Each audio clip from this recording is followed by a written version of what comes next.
যমুনায় যেতে যে পথে যায় সে পথটা রোদের প্রচন্ড তাপে তাপিত হয়ে যায়, কিন্তু আমার চরণে তাপ লাগবে বলে বধূ কি করে জানিস? বধূ ওই তাপ্ত পথে জল ঢেলে দেয় যাতে ওই পথটা শীতল হয়ে যায়, আমার চরণে কোনো তাপ না লাগে। শুধু কি তাই, আমি যখন যমুনায় গিয়ে উজালা ঘাটিতে স্নান করি, গোবিন্দ নিশের ঘাটিতে শুধু আমার পানে তাকিয়ে দু বাহু উত্তোলন করে আমার পানে তাকিয়ে থাকে। কেন জানিস? মঙ্গ জল পরশ করিতে বাহু পাশরিয়া ধায়। বধূ দুটি বাহু উত্তোলন করে আমার স্পর্শ করা জল স্পর্শ করবে বলে দুটি বাহু উত্তোলন করে ডেকে বলে, আয় তরঙ্গ আয় তরঙ্গ আয় তরঙ্গ আয় তরঙ্গ তুই করে আসিলি রাধা সঙ্গ আয় তরঙ্গ আয় তরঙ্গ তুই করে আসিলি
কতটা ভালোবাসে আমার বন্ধু।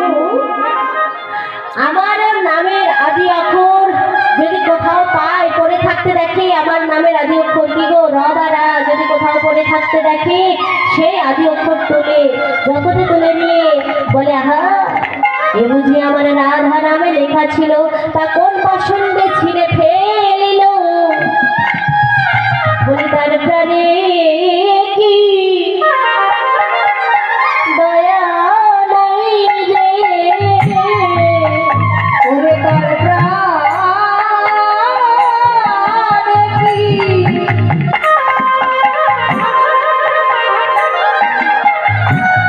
ওরে দয়া নাই রে, তার হৃদয় পাষণ্ডে ভরা, তার প্রাণে কি এতটুকু দয়া মায়া নাই যে আমার রাধার নামের আদি অক্ষর ছিঁড়ে এমন করে নিচে ফেলে রেখেছে। তাহলে প্রভু আমায় কতটা ভালোবাসে গো। শুধু কি তাই, আমি যদি কোনো ধোপার কাছে বসন ধৌত করবার জন্য দেই, বধূ জেনে বুঝে সেই ধোপারই কাছে তার বসন ধৌত করতে দেয় কেন? মাগো, আমরা যদি কেউ ধোপার কাছে কাপড় ধৌত করবার জন্য দেই, সেই ধোপা কি আলাদা আলাদা করে কাপড় ধৌত করে? না গো, সব কাপড় এক পাত্রে নিয়ে ভেজায়ে কাপড় ধৌত করে, তাই না? ঠিক তেমনি ওই ধোপা আমার অঙ্গের বসন এবং গোবিন্দের অঙ্গের বসন একসঙ্গে এক পাত্রে ভিজে তারপর ধৌত করে। আমার বসনের সঙ্গে গোবিন্দের বসনের সঙ্গ হয়ে যায়। সেই বসন যখন নিজ হাতে পায়, তখন ওই বসন ধরে আনন্দে আপ্লুত হয়ে গোবিন্দ কি বলে জানিস? বলে আয় আয় বসন তোর সঙ্গ করি, ওরে আয় আয় বসন সঙ্গ করি। তুই রাধা বসনে সঙ্গ করে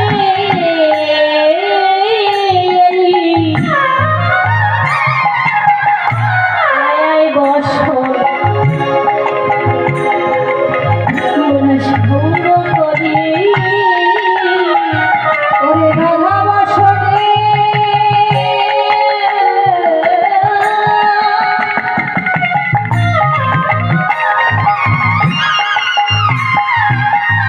রাধা বসনের সঙ্গ করে এলি, আয় আয় বসন সঙ্গ করি। জানিস, আনন্দে আপ্লুত হয়ে সেই বসনখানা হৃদয় মাঝে ধরে রাখে হারাধে প্রাণ রাধে বলে চিৎকার করে তাদের বিধুকে এতটাই ভালোবাসে।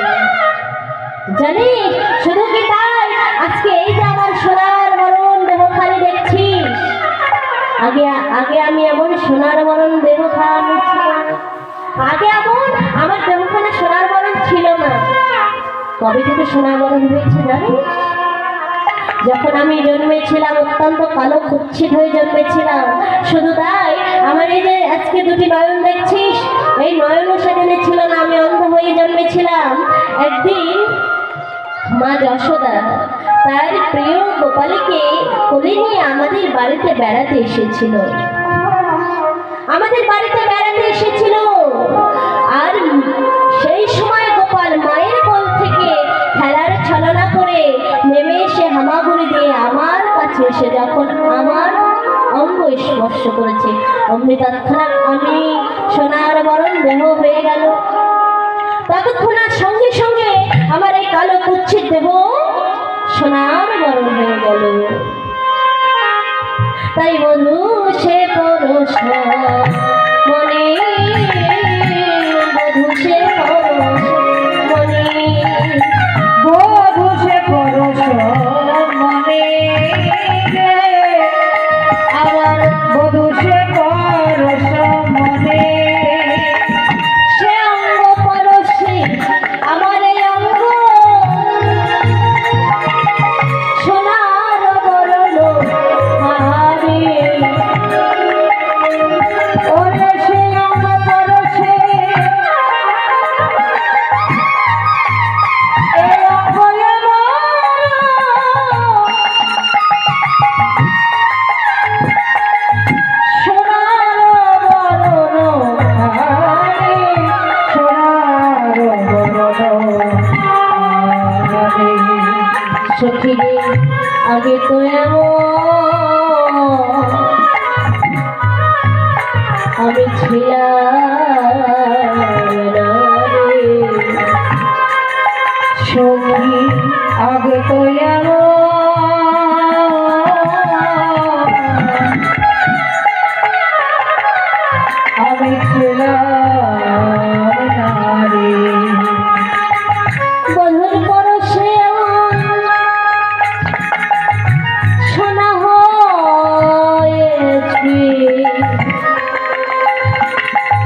কি শোনা হলো আগে আগে কয়ে গো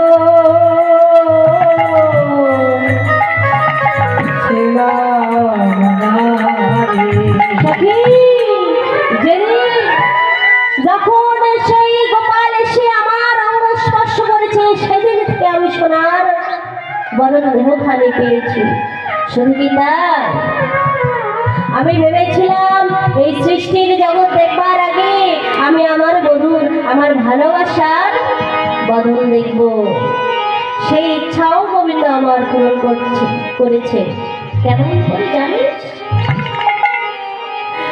সেদিন যখন তার হস্ত দিয়ে আমার চক্ষু দুটো স্পর্শ করেছে, সঙ্গে সঙ্গে আমি নয়ন খুলে প্রথম বধূ দেখলাম। গোবিন্দ আমার ইচ্ছা পূরণ করেছে।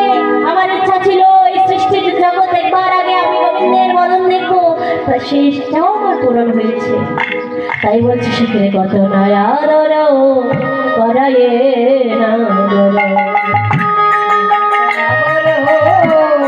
তার মনে, কত ওঠে তার মনে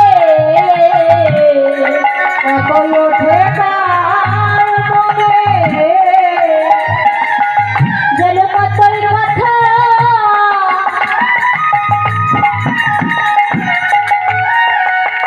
করেছে মনে, বধুর কতই কথা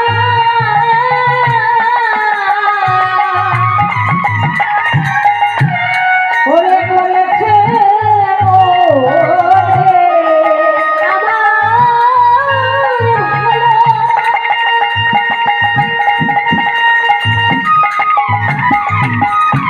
বন্ধুর ভালোবাসার কথা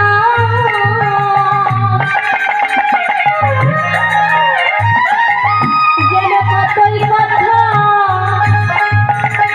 করেছে মনে। ওরে বধূর ভালোবাসার কথা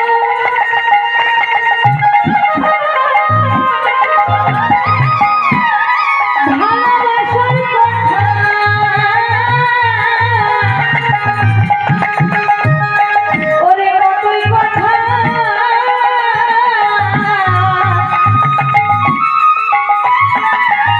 ওরে বলেছে মনে সখিরে, কত না আদর করাই না করো কতই ওঠে তাই মনে।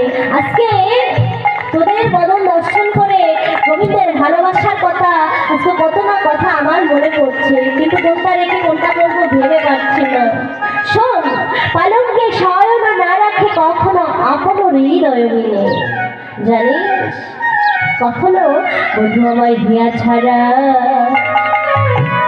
করে বধু আমায় দিয়েছে আমায় করে না গো এই ঘর রজনী মিলে বধূ হিয়া ছাড়া করে ওরে ঘর রজনী আমায় হিয়ায় ধরে রেখেছিল, হিয়া ছাড়া করে নাই গো হিয়ায় ধরে রেখেছিল, হিয়া ছাড়া করে না গো হিয়ায় ধরে রেখেছিল। হিয়া ছাড়া করে না গো হিয়া ছিল হিয়া ছাড়া করে না গো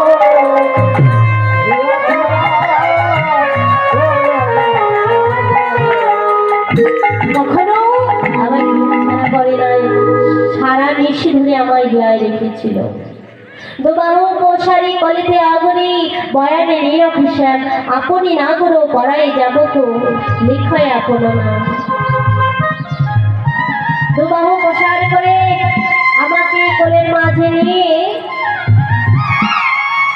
বধূ কি করছো জানিস? আপনি না করো পড়ায় যাবো মানে আলতা আলতা পরার ছলনা করে আমার চরণের ধারে ধারে নিজের অঙ্গে নাম লিখে দিয়েছে, নিজের নাম আমার চরণের ধারে ধারে লিখে দিয়েছে। আমি বধূকে বলেছিলাম, পরানো বধূ হে, যে নামের জন্য জগতে কত যোগী ঋষি কিন্নর গন্ধর্ব সাধক সাধিকা বালক বালিকা যুগ যুগ ধরে সাধনা করে, যে নামীকে পাবার পরে যোগী তার যোগ সাধনায় পায় না, সেই নামে সেই নামকে তুমি আমার চরণের ধারে লিখে আমার বড় অপরাধী করে। তখন বধূ আমায় কি বলেছিল জানিস? বলেছিল, রাধে, জগতে সবাই আমায় সরৈশ্বর্যপূর্ণ ভগবান বলে, আমার সবই কিছু আছে, কিন্তু তোমার কাছে থাকা প্রেম নামক বস্তুটা আমার নাই।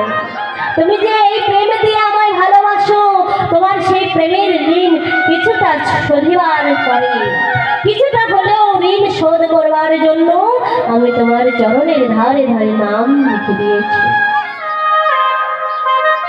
বধূ আমায় এমন ভালোবাসে, তাই তার ভালোবাসার তুলনা জগতে আর কোনো কিছুতে মেলে না।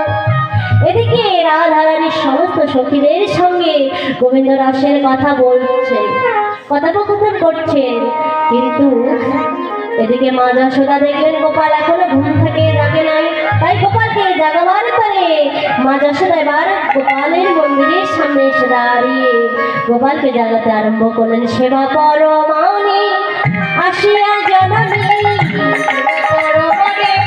আসিয়া